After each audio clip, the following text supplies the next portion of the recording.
Dear students, Assalamu alaikum.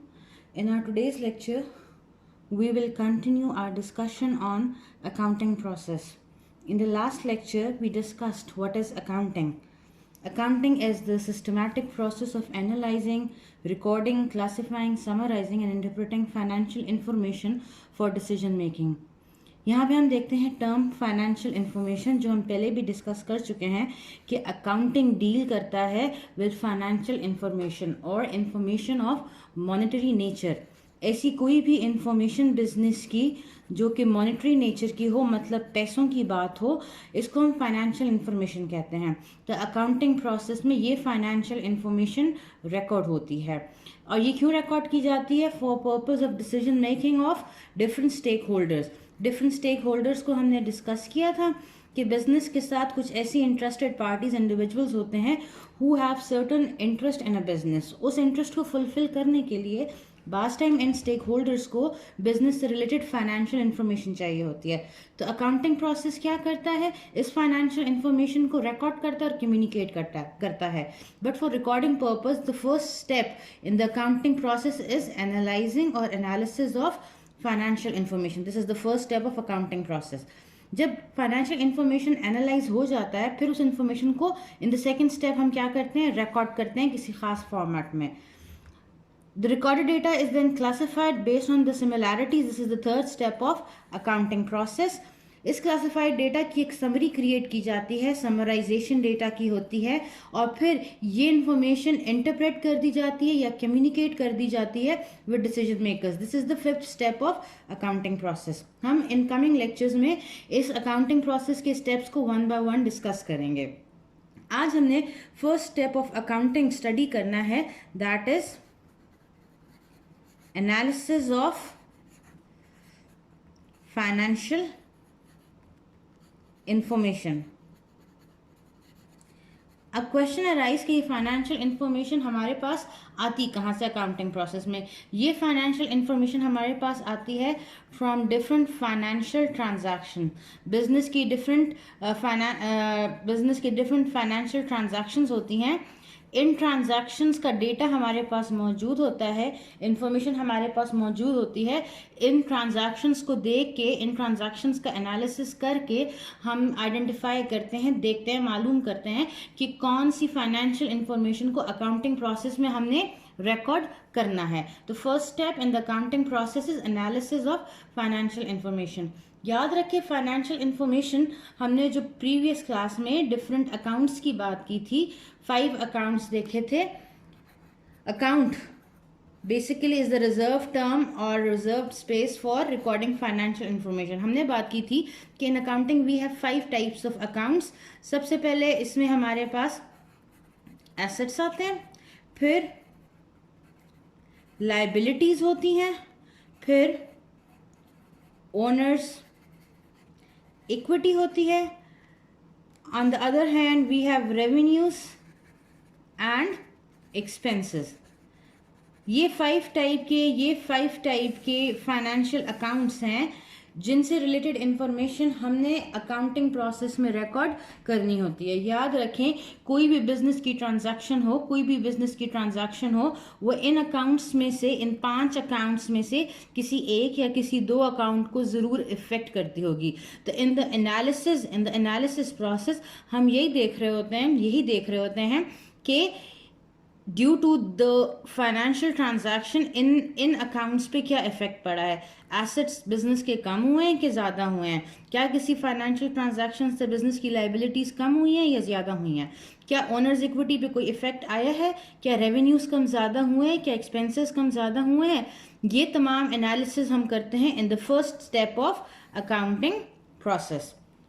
अब यहाँ तक हमने एक बात ये डिस्कस कर दी कि जी अकाउंटिंग का जो पहला स्टेप है एनालिसिस ऑफ फाइनेंशियल ट्रांजैक्शन, वो हमें हेल्प करता है in identifying effects on any of these 5 expenses. किसी भी बिजनेस ट्रांजैक्शन का इन 5 पे, एसेट्स पे, लाइबिलिटीज पे, ओनर्स इक्विटी पे, रेवेन्यू पे, एक्सपेंसेस पे क्या इफेक्ट आता है, वो हमने रिकॉर्ड करना है in the first step of accounting process. अब इनमें क्या इफेक्ट हो सकता है? या तो ये वैल्यूज इंक्रीज हो सकती हैं या ये वैल्यू किसी बिजनेस ट्रांजैक्शन की वजह से डिक्रीज हो सकती हैं। दो ही इफेक्ट हो सकते हैं, एसेट की वैल्यू या तो ज्यादा हो सकती है, इंक्रीज कर सकती है, या एसेट की वैल्यू डिक्रीज हो सकती है। क्लियर होती है बात की? इसको हम आगे एग्जाम्पल से समझते हैं।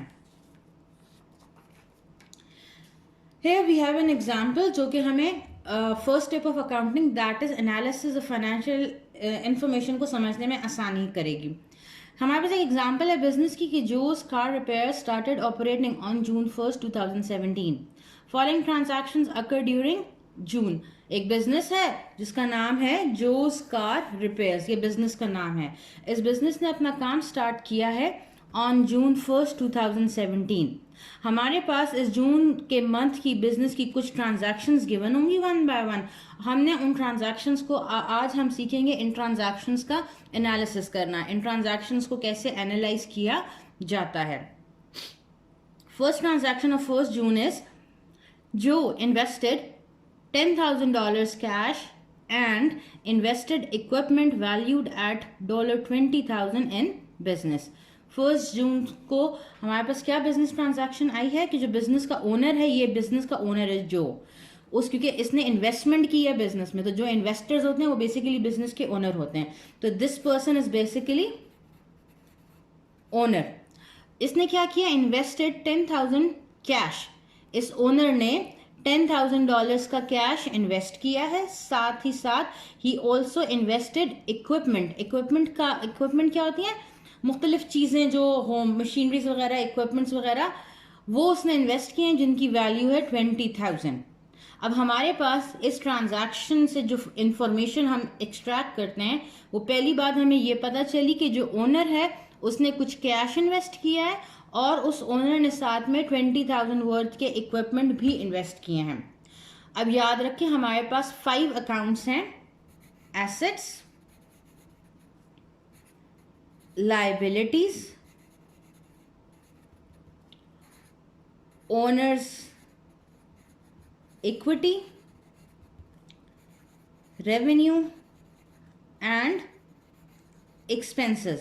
याद रखो हर बिजनेस ट्रांजैक्शन इन 5 में से किसी एक या एक से ज्यादा अकाउंट्स को जरूर इफेक्ट करेगी। अब यहाँ पे अगर हम इस ट्रांजैक्शन में देखें तो हुआ क्या है, ओनर ने बिजनेस में पैसा इन्वेस्ट किया, साथ में बिजनेस में कुछ इक्विपमेंट भी इन्वेस्ट किया है। तो हम ये देखते हैं कि इस ट्रांजैक्शन से बिजनेस पे क्या इफेक्ट हुआ, बिजनेस के पास क्या चीज आई है, बिजनेस के पास से क्या चीज चली गई है। Due to this transaction business के पास 10,000 का कैश आया है, क्योंकि ये ओनर था,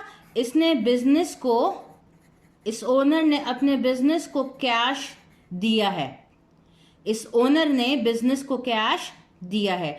तो मैं यहाँ पे अब हमारे पास बिजनेस के पास क्या इफेक्ट आया, बिजनेस को क्या मिला, बिजनेस के पास आ गया है जी कैश। ये कैश बिजनेस का जो पहले 0 था अब इंक्रीज होके कितना हो गया, $10,000 हो गया। बात समझ में आती है? जब बिजनेस ओनर ने शुरू नहीं किया था तो इस बिजनेस के पास कुछ भी नहीं था, 0 कैश था, 0 कैश था। इस ओनर ने इन्वेस्टमेंट की 10,000 की, तो अब इस बिजनेस के पास कैश आ गया है कितना, $10,000। और इन अदर टर्म 0 से ये 10,000 इंक्रीज हो गया है। तो हम यहाँ पे लिखते हैं अपने पास एनालिसिस को समझने के लिए कि बिजनेस का कैश इंक्रीज हुआ बाय 10,000। क्लियर होती है बात? दूसरी तरफ साथ में ये भी बताया गया कि ओनर ने कुछ इक्विपमेंट भी इन्वेस्ट किया है जिसकी वैल्यू है 20,000 की। ये इक्विपमेंट भी इस ओनर ने बिजनेस को दे दिया है। बिजनेस के पास पहले शायद कोई इक्विपमेंट नहीं था, अब उसके पास ये इक्विपमेंट और ऐड हो गया है। तो दूसरा इफेक्ट बिजनेस पे क्या हुआ कि बिजनेस को इक्विपमेंट मिला है, तो बिजनेस का इक्विपमेंट क्या हुआ, इंक्रीज हो गया। कितने से इंक्रीज हो गया, 20,000 से इंक्रीज हो गया। फिर बता रही हूं, Joe has invested 10,000 cash and invested some equipment of worth $20,000. जो कि ओनर है, उसने बिजनेस में कैश इन्वेस्ट किया 10,000 का, साथ में इक्विपमेंट इन्वेस्ट किए 20,000 के। हमने देखना है कि इस ट्रांजैक्शन से बिजनेस पे क्या इफेक्ट आता है। तो due to this transaction business पे इफेक्ट एक तो ये आया कि बिजनेस का कैश इंक्रीज हो गया बाय 10,000। दूसरा इफेक्ट बिजनेस पे ये आया क्योंकि ओनर ने इक्विपमेंट भी बिजनेस को दिया है, तो बिजनेस का इक्विपमेंट भी ज्यादा हो गया है बाय 20,000। तीसरा इफेक्ट भी एक बिजनेस के ऊपर आया है, वो क्या आया है? वो ये है क्योंकि ये इन्वेस्टमेंट्स थी ओनर की, ये इन्वेस्टमेंट्स थी ओनर की, तो जब ओनर बिजनेस में पैसे इन्वेस्ट करता है तो हम कहते हैं उसकी इक्विटी, उसका क्लेम बिजनेस पे ज्यादा हो गया है। अब ये ओनर बिजनेस पे 30,000 का क्लेम रखता है, 10,000 उसने एज कैश इन्वेस्ट किए हैं, 20,000 का इक्विपमेंट दिया है, तो ये ओनर इस बिजनेस पे 30,000 का क्लेम रखता है, ये ओनर बिजनेस पे 30,000 का क्लेम रखता है। तो अकाउंटिंग प्रोसेस में अब हमें ये इंफॉर्मेशन भी रिकॉर्ड करनी जरूरी है कि जो ओनर्स की इक्विटी थी या ओनर का क्लेम था या कैपिटल था, ये ज्यादा हो चुका है। इसके लिए हम अपने पास रिकॉर्डिंग के लिए लिखते हैं अकाउंट नेम कैपिटल। हमने पहले भी बताया था कि कैपिटल हो या ओनर्स इक्विटी हो means the same thing. Owner equity का सिंपल मतलब है ओनर का क्लेम ओवर द बिजनेस, और कैपिटल होती है ओनर की इन्वेस्टमेंट। बात समझ में आती है? तो ये जो ओनर की इन्वेस्टमेंट है इसको हम कैपिटल के नाम से रिकॉर्ड करना हमें ज़रूरी है। ये इन्फॉर्मेशन बिजनेस के लिए इंपॉर्टेंस रखती है कि अब बिजनेस अपने पास ये रिकॉर्ड करे कि ओनर का कैपिटल कितना हो गया है, इंक्रीज होके 30,000 हो गया है। क्योंकि बिजनेस अभी स्टार्ट हुआ है तो पहले ओनर का कोई क्लेम नहीं था, लेकिन अब क्योंकि ओनर ने 30,000 इन्वेस्ट कर दिए तो ओनर का कैपिटल इंक्रीज हो गया है 0 से 30 पे। यहां तक बात समझ में आती है? ओनर्स की इन्वेस्टमेंट, अब यहां पे तो हमने कहा कि कैश भी इन्वेस्ट किया, इक्विपमेंट भी इन्वेस्ट किया, लेकिन ऐसा भी हो सकता है कि ओनर सिर्फ एक फॉर्म की इन्वेस्टमेंट करे। यहां अगर हमारे पास क्वेश्चन में लिखा होता जो invested $10,000 कैश, अब यहां पे ओनर ने सिर्फ कैश इन्वेस्ट किया। अब अगर इस ट्रांजैक्शन को देखते हुए इस ट्रांजैक्शन के लिए हम एनालिसिस करते तो मैं ये देखती कि इस ट्रांजैक्शन से बिजनेस पे क्या इम्पैक्ट आया है। बिजनेस पे पहला इम्पैक्ट तो ये आया है कि बिजनेस को कैश मिल गया है, बिजनेस का कैश इंक्रीज हुआ है by $10,000। Second impact due to this transaction क्या है? अब यहाँ पे कोई इक्विपमेंट वाली बात नहीं है, तो दूसरा इम्पैक्ट आया क्योंकि ये ओनर ने कैश दिया था तो ओनर का क्लेम बिजनेस पे ज्यादा हो गया। कितने से ज्यादा हुआ है? 10,000 से ज्यादा हुआ है। तो मैं यहाँ पे फिर लिखती हूँ capital which is increased by $10,000। अगर ओनर ने यहाँ पे सिर्फ इक्विपमेंट इन्वेस्ट किया होता या किसी और किस्म का एसेट मशीनरी दी होती तो यहाँ पे हम मशीनरी लिख देते। अगर ओनर ने एज कैपिटल इन्वेस्ट किया होता कोई कंप्यूटर सिस्टम वगैरह तो हम वहाँ यहाँ पे कैश की जगह वो नाम लिख देते। तो बेसिकली हमने ये रिकॉर्ड यहाँ पे करना सीखा, अभी रिकॉर्ड नहीं बेसिकली करना सीखा, हम एनालिसिस करें ट्रांजैक्शन का, इंफॉर्मेशन को एक्सट्रैक्ट करें। रिकॉर्डिंग हम बाद में देखेंगे, अभी हम सिर्फ ये एनालिसिस कर रहे हैं कि ट्रांजैक्शन को देख के उसमें से कौन सी इंफॉर्मेशन हमें रिकॉर्ड करनी चाहिए। तो इस ट्रांजैक्शन में हमें ये रिकॉर्ड करना चाहिए कि एक तो बिजनेस का कैश ज़्यादा हो गया, दूसरी इंफॉर्मेशन हमें ये रिकॉर्ड करनी चाहिए कि इसकी वजह से बिजनेस का कैपिटल भी ज़्यादा हो गया है। आई होप यहाँ तक बात क्लियर होगी। अब यहाँ पे ये जो कैश है ये किस किस्म का अकाउंट है? कैश एसेट्स होते हैं। तो basically due to this transaction business का एसेट ज़्यादा हुआ है। इक्विपमेंट्स, क्योंकि ओनर ने ये चीज़ अब बिजनेस को दे दिया है, बिजनेस ये इक्विपमेंट ओन करता है, बिजनेस को ये इक्विपमेंट बेनिफिट देगा, तो ये भी बिजनेस के लिए क्या है? एसेट है, जो कि इस ट्रांजैक्शन की वजह से ज़्यादा हो गया है। कैपिटल क्या है? ओनर की इन्वेस्टमेंट बिजनेस में कैपिटल कहलाती है। ये कैपिटल या ओनर की इन्वेस्टमेंट शो करता है ओनर का क्लेम, तो ये बेसिकली ओनर्स इक्विटी अकाउंट है जो ज़्यादा हो गया है इस ट्रांजैक्शन की वजह से।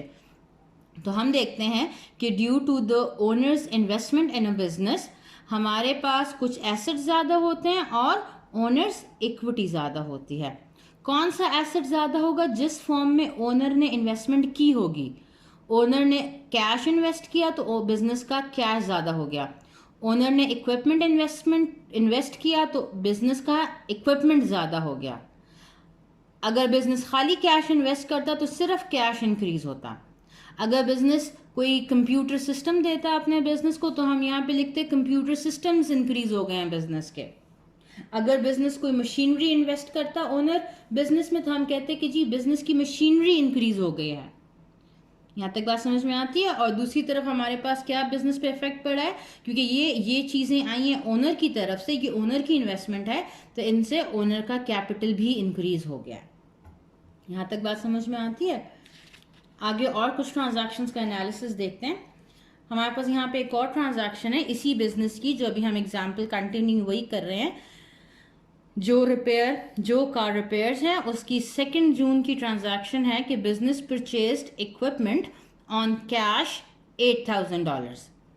यहाँ पे क्या हुआ है कि बिजनेस ने इक्विपमेंट कुछ खरीदा है ऑन कैश। ऑन कैश का मतलब होता है कि आप कोई चीज़ परचेज करते हो और उसके पैसे at the time of purchasing ही दे देते हो, उसको हम कहते हैं ऑन कैश। मतलब बिजनेस ने इक्विपमेंट खरीदा और सेलर को 8,000 रुपये उसी टाइम पे दे दिया। अब इस ट्रांजैक्शन का एनालिसिस करते हैं कि इस ट्रांजैक्शन से, इस एक्टिविटी से बिजनेस पे क्या इफेक्ट हुआ। यहाँ लिखा है बिजनेस हैज़ परचेज्ड इक्विपमेंट, तो बिजनेस को क्या मिल गया? पहली चीज़ जो बिजनेस के ऊपर इफेक्ट हुई है वो हुआ है कि बिजनेस को इक्विपमेंट मिला है, बिजनेस का इक्विपमेंट इंक्रीज हुआ है। कितने से इंक्रीज हुआ है? 8,000 का इक्विपमेंट था तो $8,000 से ये इक्विपमेंट इंक्रीज हो गया है क्योंकि बिजनेस ने ये इक्विपमेंट खरीदा है। दूसरा इफेक्ट बिजनेस पे होता है क्या? क्योंकि ये बिजनेस ने ऑन कैश खरीदा, मतलब इक्विपमेंट खरीदा और इसकी पेमेंट कर दी, इसके पैसे दे दिए, तो बिजनेस के ऊपर दूसरा इम्पैक्ट क्या पड़ा होगा? बिजनेस ने कैश पे किया है तो बिजनेस का कैश डिक्रीज हो गया होगा बाय $8,000। ये बिजनेस है, ये शायद रिटेलर है जिससे हमने ये इक्विपमेंट खरीदा है। बिजनेस ने इस रिटेलर से इक्विपमेंट लिया और इन रिटर्न इस रिटेलर को कैश पे कर दिया, तो बिजनेस के ऊपर क्या इफेक्ट पड़ेगा? बिजनेस के पास इक्विपमेंट ज़्यादा हो जाएगा और कैश कम हो जाएगा, तो इक्विपमेंट इंक्रीज हो जाएगा बाय $8,000 एंड कैश डिक्रीज होगा ऑल्सो बाय $8,000। इक्विपमेंट फिर क्या है? बिजनेस का एसेट है, तो बेसिकली इस ट्रांजैक्शन से बिजनेस का एसेट ज़्यादा हुआ।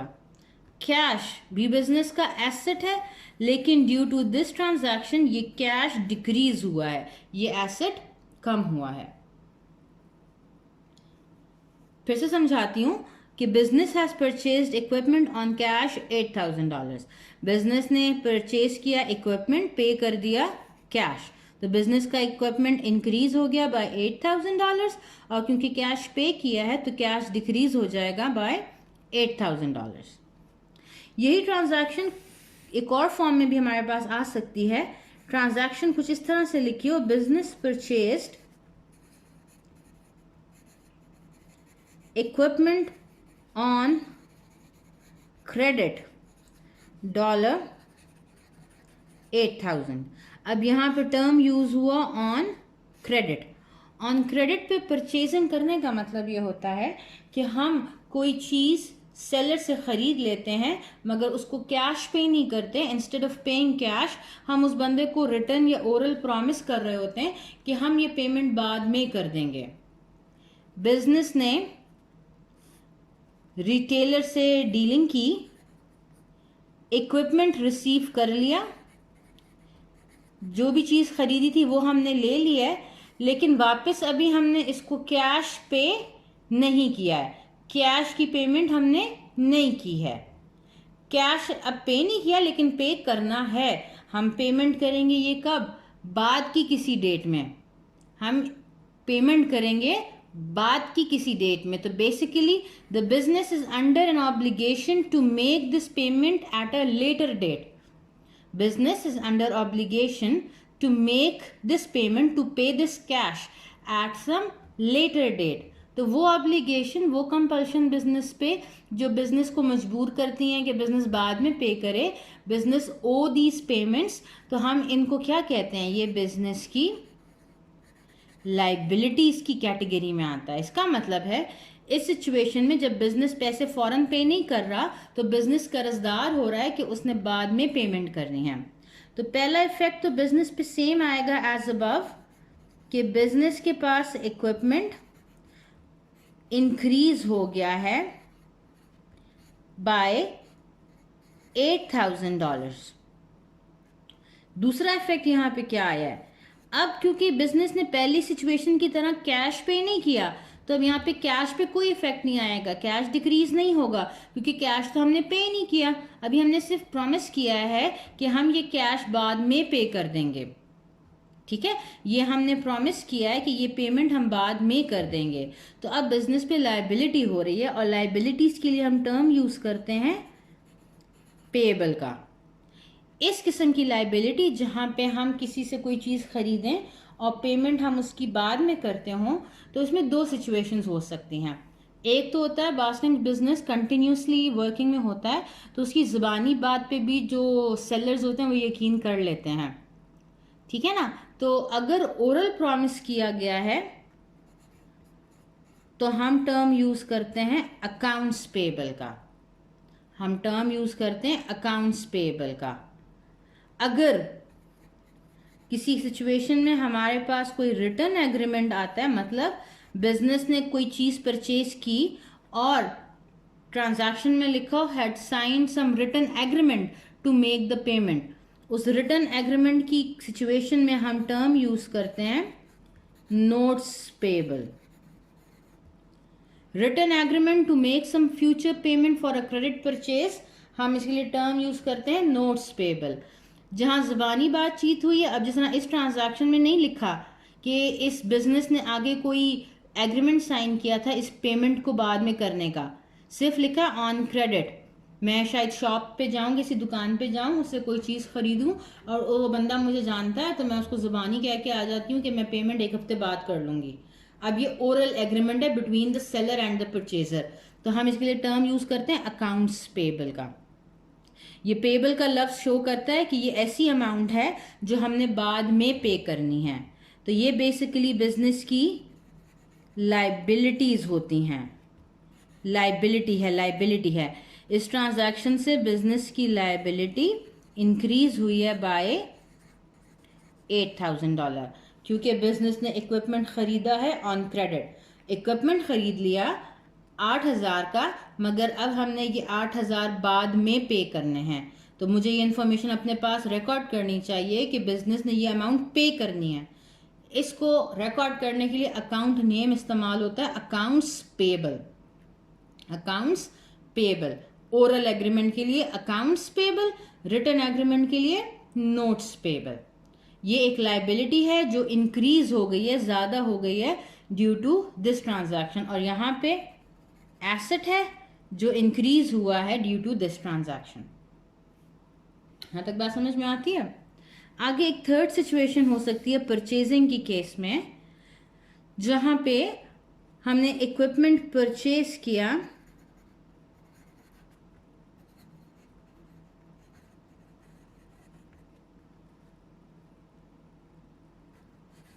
For $8,000, paid half amount and signed an agreement to pay remaining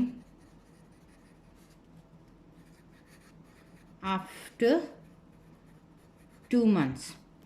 अब इस ट्रांजैक्शन को थोड़ा सा चेंज हमने कर दिया है। Business purchased equipment for $8,000, paid half amount and signed an agreement to pay remaining after 2 months। क्या किया है बिजनेस ने, इक्विपमेंट परचेज किया है, हाफ अमाउंट 8,000 का इक्विपमेंट था, उसकी हाफ अमाउंट उसी टाइम पे कर दी है और बाकी को पे करेगा आफ्टर 2 months। इसके लिए एक एग्रीमेंट भी साइन कर दिया गया है।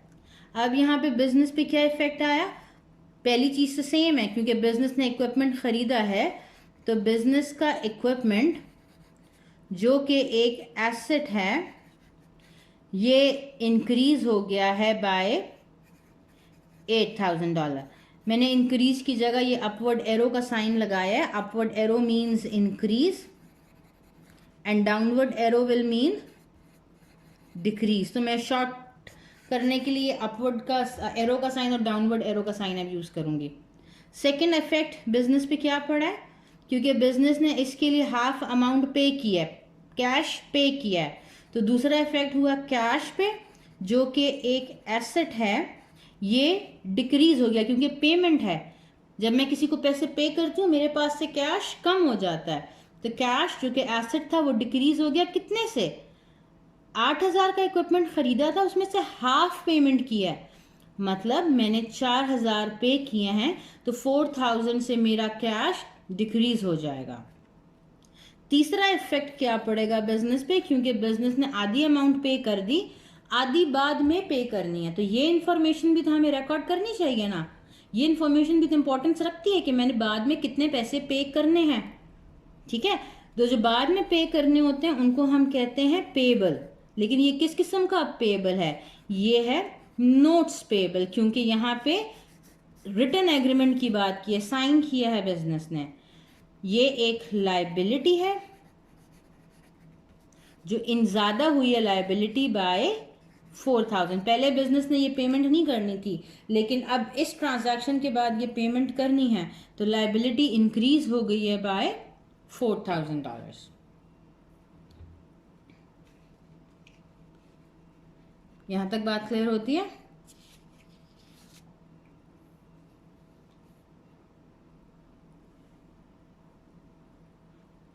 आगे एक और ट्रांजैक्शन करते हैं। बिजनेस वही सेम बिजनेस है, Jose car repairs. The business paid rent on small garage for 2,500 cash to cover month of June. Business ने रेंट पे किया, कोई गैराज वगैरह रेंट पे लिया था, उसके लिए बिजनेस ने क्या पे किया? रेंट पे किया है फॉर 25,000 कैश में पेमेंट की है to cover month of June. ये पेमेंट कब की गई है? 3 जून को ये पेमेंट की गई है। 3 जून को पेमेंट की कि आगे जितना पूरा मंथ है वो सारा उसका रेंट, अभी जून खत्म नहीं हुआ, जून का स्टार्ट है, लेकिन पूरे मंथ की पेमेंट आज ही कर दी गई है, मंथ के स्टार्ट में कर दी गई है। ये किस किस्म की पेमेंट है? टाइम से पहले जो पेमेंट हम कर दें, ड्यू डेट से पहले जो पेमेंट हम कर दें, उसको हम प्री पेमेंट्स कहते हैं या एडवांस पेमेंट्स कहते हैं। ऐसी पेमेंट जो ड्यू डेट से पहले कर दी जाए, बिफोर ड्यू डेट पेमेंट हो जाए, उसे हम कहते हैं ये प्री पेमेंट है या एडवांस पेमेंट है। नॉर्मली रेंटल किस तरह पे करते हैं? हम नॉर्मल रेंट पे करते हैं कि पूरा मंथ हम किसी फैसिलिटी को यूज करते हैं, और जब वो पीरियड खत्म हो जाता है तब यहाँ पे पीरियड के एंड पे उसकी पेमेंट होती है। घर रेंट पे लिया था, पूरा मंथ हम गुजारते हैं, मंथ के एंड पे जाके उस मंथ का रेंट पे कर देते हैं। लेकिन यहाँ पे सिचुएशन क्या हो रही है कि बिजनेस ने जून के मंथ का रेंट जून के स्टार्ट में पे कर दिया है, मतलब पेमेंट यहाँ पे नहीं की, पेमेंट पीरियड के शुरू में कर दी गई है। इस किस्म की पेमेंट को हम कहते हैं ये प्री पेमेंट है या एडवांस पेमेंट है। बात समझ में आती है? अब यहाँ पे क्या किया गया? Paid rent as cash. तो एक इफेक्ट तो बिजनेस पे पड़ा, क्योंकि जब भी पेमेंट होगी, याद रखें, पेमेंट जैसे ही लिखा हो टर्म पेड और हैज पेड, तो हमने एक चीज तो हमें समझ जानी चाहिए कि यहाँ पे कैश पे किया गया है। तो कैश क्योंकि पे कर दिया तो मेरे पास से चला गया, बिजनेस के पास से चला गया। कैश जो कि एक एसेट है वो डिक्रीज हो गया है, कितने से? $2,500 से, क्योंकि ये पेमेंट की थी, रेंट पे किया था, तो पेमेंट किस फॉर्म में की है? कैश की फॉर्म में पेमेंट की होगी ना। तो बिजनेस का कैश इस पेमेंट से डिक्रीज हो गया है, कम हो गया है, कितने से कम हुआ है? 2500 से कम हुआ है। और ये पेमेंट हमने क्यों की थी? ये पेमेंट हमने की थी फॉर रेंट। लेकिन ये किस किस्म का रेंट था? ये रेंट एक्सपेंस नहीं था। यूज करने के बाद पेमेंट कर दो वो एक्सपेंस होता है, यूज करने से पहले पेमेंट कर दो तो उसको हम एसेट कहते हैं। याद रखें, जितनी भी एडवांस पेमेंट या प्री पेमेंट्स हैं ये बिजनेस के एसेट्स कहलाते हैं, या हम प्रीवियस लेक्चर में बात डिस्कस कर चुके हैं। तो ये बेसिकली किस किस्म का रेंट है? ये प्री पेड रेंट है। तो ये बिजनेस का एसेट है जो ज़्यादा हो गया है बाय 2500। फिर बता रही हूँ, business has paid rent for 2500 to cover month of June. अब डेट यहाँ पे अगर देखो तो 3 जून लिखी है। जून के शुरू में हम पूरे मंथ की पेमेंट कर रहे हैं। तो ये बेसिकली सिचुएशन है एक एडवांस पेमेंट की, जहां पे हम टाइम से पहले पेमेंट कर रहे हैं। मंथ अभी एंड नहीं हुआ, हम मंथ के स्टार्ट में ही पेमेंट कर रहे हैं। इस किस्म की पेमेंट्स को हम कहते हैं ये एडवांस पेमेंट्स हैं या प्री पेमेंट्स हैं। याद रखें, जब भी हम एडवांस टाइम से पहले पेमेंट कर देते हैं ये बिजनेस के एसेट्स की कैटेगरी में आता है। तो यहाँ पे जो हमने रेंट पे किया उसके साथ हम टर्म यूज करेंगे प्रीपेड। और याद रखें, ये जो अकाउंट नेम हमने यूज किया है ये रिप्रेजेंट करता है एक एसेट को। आई होप यहां तक बात क्लियर होगी। आगे हम इस इन्हीं ट्रांजैक्शंस का एनालिसिस कंटिन्यू करेंगे।